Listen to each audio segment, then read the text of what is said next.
Realita kerja di Jepang seperti dua sisi koin yang berbeda. Di satu sisi, Jepang dikenal dengan etos kerja yang tinggi, disiplin dan penuh dedikasi. Orang Jepang sering banget lembur, sampai-sampai ada istilah karoshi yang artinya meninggal karena terlalu banyak kerja. Jadi kalau kamu kerja di Jepang, siap-siap untuk jadwal kerja yang panjang dengan tuntutan yang tinggi. Tapi di sisi lain, hal ini bikin kamu jadi lebih terlatih dan bisa mengembangkan diri dengan cepat. Bekerja bagi orang Jepang seperti bernafas, seperti kegiatan rutin. Seakan mereka berpikir, kalau tidak kerja, mau ngapain lagi? Orang Jepang lebih menyukai orang yang rajin daripada pintar. Mereka mungkin tidak akan tersinggung jika disebut bodoh, tapi akan sakit hati jika disebut malas. Dalam perspektif orang Jepang, orang bodoh bisa belajar supaya pintar, tapi malas sudah karakter bawaan dan sulit untuk diubah. Mindset ini tercermin dari cara kerjanya. Kalau hidup mempunyai arah dan tujuan, dan mempercayai adanya Tuhan, mempunyai agama, mungkin saya pikir orang Jepang tidak akan terlalu menjadi seseorang yang workaholic. Mereka mempunyai etos kerja yang tinggi, namun sepertinya sudah pada sampai level yang berlebihan. Tidak hanya bangsa Jepang, tapi masih banyak proporsi waktu yang baik dan juga mempunyai etos kerja yang tinggi pula.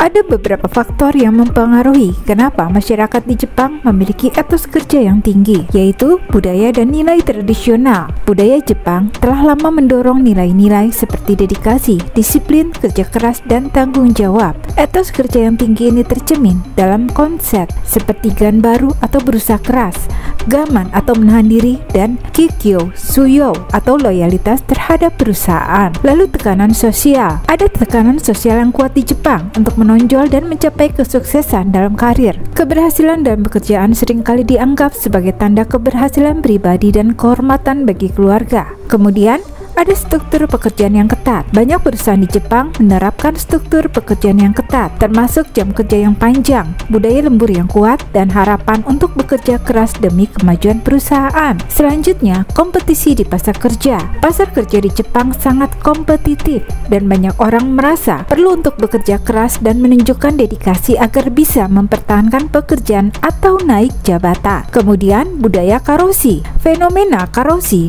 yang merupakan kematian akibat kelelahan atau stres kerja berlebihan telah menjadi perhatian serius di Jepang. Namun ironisnya, keberadaan karoshi juga menunjukkan sejauh mana budaya kerja yang intensif di negara itu. Meskipun etos kerja yang tinggi merupakan bagian dari budaya kerja Jepang, penting untuk diingat, tidak semua orang Jepang merasa nyaman dengan tekanan dan beban kerja yang tinggi. Banyak orang Jepang juga mengalami kelelahan fisik dan mental akibat bekerja keras, dan perlahan-lahan ada pergeseran dalam masyarakat untuk mencari keseimbangan antara pekerjaan dan kehidupan pribadi. Meskipun begitu, budaya etos kerja yang kuat masih tetap menjadi bagian penting dari kehidupan sosial dan ekonomi di Jepang. Lingkungan kerja di Jepang juga terkenal sangat hierarkis. Ada aturan-aturan tak tertulis yang harus diikuti, seperti menghormati atasan, berbicara dengan bahasa yang sopan, dan selalu menunjukkan sikap profesional. Di awal mungkin bakal terasa kaku dan ribet, apalagi kalau kamu belum terbiasa dengan budaya Jepang. Tapi seiring waktu, kamu bakal mulai paham dan adaptasi. Hal ini juga bikin hubungan antar rekan kerja jadi harmonis dan saling menghargai. Selain itu, perusahaan di Jepang juga banyak yang memberikan keuntungan yang oke buat yang punya karyawan. Misalnya, tunjangan kesehatan, tunjangan perumahan, sampai bonus akhir tahun yang lumayan besar. Kalau kamu bekerja keras,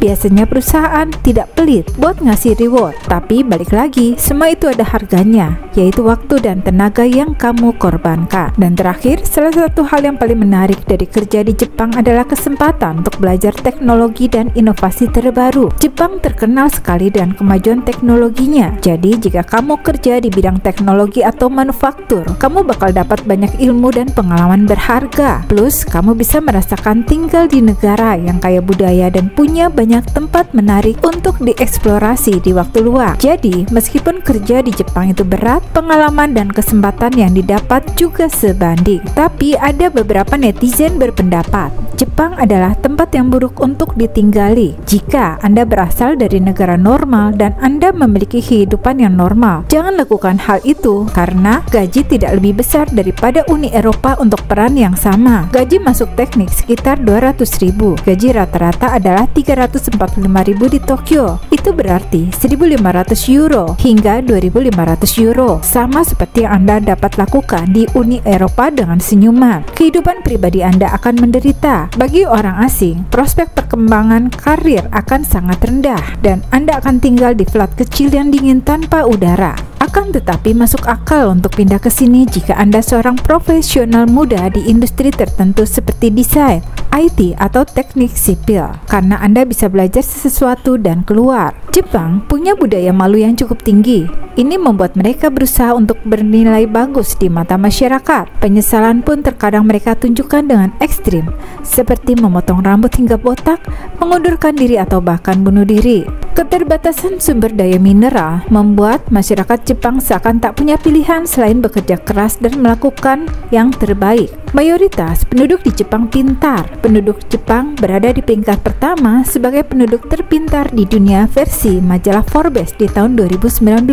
Ini disimpulkan dari IQ masyarakat yang tinggi, peringkat tes sekolah, dan peraih Nobel terbanyak. Tidak heran kalau mereka berusaha melakukan yang terbaik dalam banyak hal.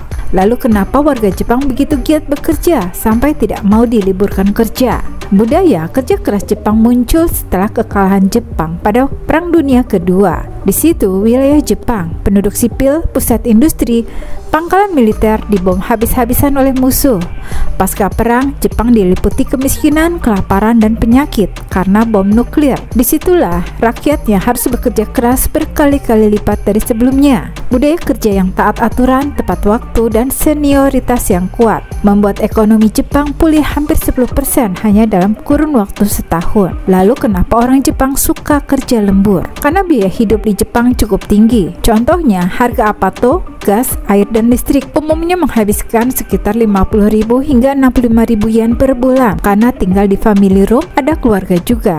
Jadi, jika single mungkin bisa separuhnya, apalagi jika apatonya dapat dari pemerintah. Dengan gaji pokok sekitar 150.000 hingga 200.000 itu sangat kurang. Belum lagi dipotong pajak dan asuransi. Lalu, jika stres sangat berpengaruh terhadap usia seseorang, kenapa warga Jepang menjadi salah satu dengan angka harapan hidup tertinggi? Padahal kebanyakan warganya stres karena pekerjaan. Karena orang yang stres dan hidup penuh tekanan belum tentu membuat seseorang sakit lalu meninggal. Selama fisiknya sehat, kuat, dan bugar, mau stres tiap hari tidak masalah.